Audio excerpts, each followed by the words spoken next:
पतीचे आयुष्य असते, तुडवली तर नागी नसते, दिवसली तर वागी नसते, प्राण्याबाळाची लीज असते, कडाडली तर बीज असते, तिच्या गर्भात देशाच्या भविष्याचे बीज असते.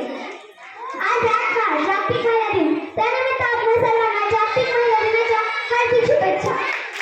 मित्रांनो, क्षणकाळाची पत्नी व अनंत काळाची माता म्हणजे स्त्री. आई, बहीण, मुलगी, पत्नी अशी अनेक नाती हळूवारपणे जोपासणारी व्यक्ती म्हणजे स्त्री. प्रत्येक कुटुंबाचा पाया व कणा म्हणजे स्त्री. छत्रपती शिवाजी महाराजांना हिंदवी स्वराज्याचे स्वप्न दाखवणाऱ्या आई जिजाऊ, महात्मा फुलेंबरोबर स्त्री शिक्षणासाठी झटणाऱ्या सावित्रीबाई फुले, डॉक्टर बाबासाहेब आंबेडकरांच्या कार्यात साथ देणाऱ्या माता रमाई, साने गुरुजींवर संस्कार करणाऱ्या यशोदाबाई, कर्मवीर भाऊराव पाटील यांच्यासोबत गोरगरिबांच्या शिक्षणासाठी झटणाऱ्या लक्ष्मीबाई, अशा प्रकारे प्रत्येकाच्या आयुष्यात स्त्रियांचे योगदान अनन्यसाधारण आहे. आई